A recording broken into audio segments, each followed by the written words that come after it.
मोदी सरकार किसानों को सचेत बात कर चुके हैं। बड़े से बड़े मंत्री किसानों को किसान बिल के फायदे बता चुके हैं।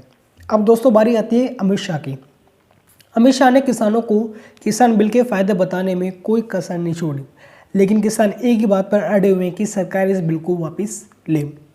किसानों का आंदोलन दोस्तों बढ़ता ही जा रहा है। आज 20 दिन पूरे हो चुके हैं।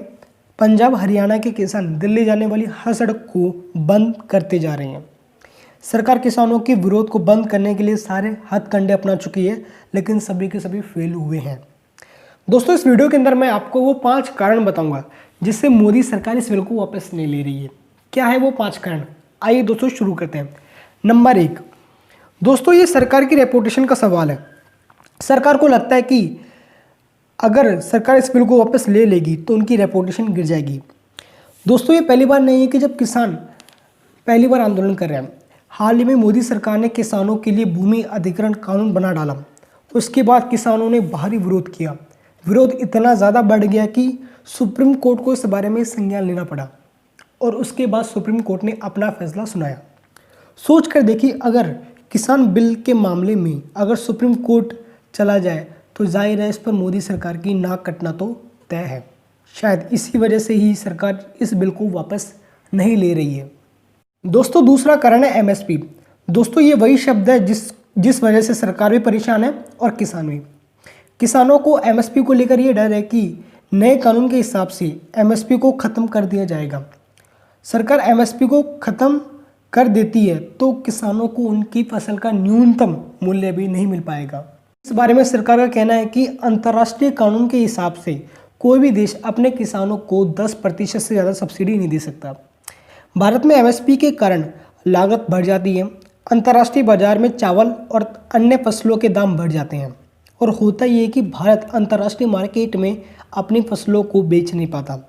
इसलिए सरकार इस एमएसपी के मामले को हमेशा के लिए ख़त्म करना चाहती है। तीसरा कारण ये हो सकता है कि शायद मोदी सरकार वाकई में किसानों के हित के बारे में सोच रही है, क्योंकि सरकार का मानना है कि नए बिल आने से किसान अपनी फसल को मंडी के अलावा कहीं पर भी बेच सकते हैं। देखा जाए तो मंडी में किसान अपनी फसल बेचते हैं तो उनके ऊपर 8% से ज़्यादा टैक्स लगता है। इससे अलग कानून के हिसाब से किसान अपनी फसल को मंडी के अलावा और भी कई जगह बेच सकता है जहाँ पर उसका कोई टैक्स नहीं लगेगा। तो देखा जाए तो इससे सरकार को टैक्स नहीं मिलेगा और सरकार को घाटा होगा। लेकिन इसके बाद भी सरकार नए कानून पर अड़िंग है। ऐसा इसलिए क्योंकि सरकार चाहती है कि भारत के किसान मंडी वाली व्यवस्था से फ्री हो जाए और किसान का जहाँ मन करे वहाँ पे वो अपनी फसलों को बेचे। चौथा कारण ये है कि मोदी सरकार किसान और खरीदार के बीच बिचौलियों को ख़त्म करना चाहती है। मोदी सरकार का मानना है कि जब किसान अपनी फसल को मंडी में बेचता है तो किसानों को दलाल की ज़रूरत पड़ती है। दलाल 10 रुपये प्याज को 50 से 60 रुपये किलो बेच देती है। भले ही दाम बाज़ारों में बढ़ जाते हैं, लेकिन बढ़ते हुए दाम को किसानों का कोई भी फ़ायदा नहीं मिलता है। इसलिए मोदी सरकार कंटेंट फार्मिंग के जरिए बीज से बिचौलियों को ख़त्म करना चाहती है। दोस्तों पांचवा कारण है कि आज के समय में भारत के हर राज्य में किसानों को लेकर अलग अलग कानून हैं। कहीं पर 90% का लाभ एमएसपी का किसानों को मिलता है तो कहीं पर 10% ही मिल पाता है। यही वजह है कि पंजाब और हरियाणा के किसान फसलों को बेचकर अच्छा खासा पैसा कमा लेते हैं, क्योंकि वह अपनी पैदावार होती है उसको मंडियों में बेचते हैं। बाकी राज्यों के किसान आत्महत्या जैसी स्थिति में आ जाते हैं। लेकिन मोदी सरकार इस नए कानून के हिसाब से एक ही सामान्य कानून स्थापित करना चाहती है। इससे भारत में एक किसान एक कानून की व्यवस्था हो जाएगी।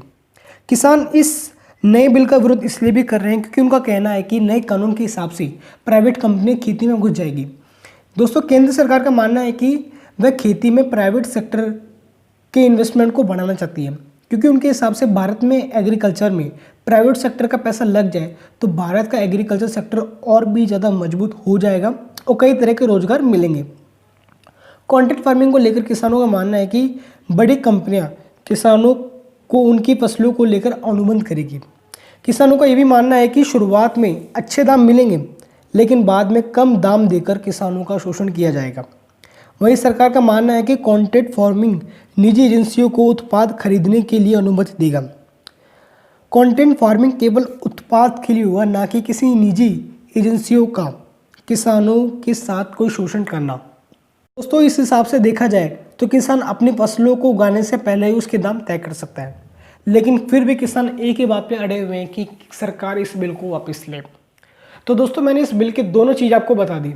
अब आप दोस्तों आप बताओ, गवर्नमेंट सही है किसान? हमें कमेंट सेक्शन में जरूर बताएं। चैनल पहली बार आया तो इसे अभी सब्सक्राइब कर ले ताकि ऐसी और भी इन्फॉर्मेशन को आप बिल्कुल भी मिस ना कर सकें। मिलते हैं अगली वीडियो में, तब तक के लिए आप लोगों का दिल से शुक्रिया।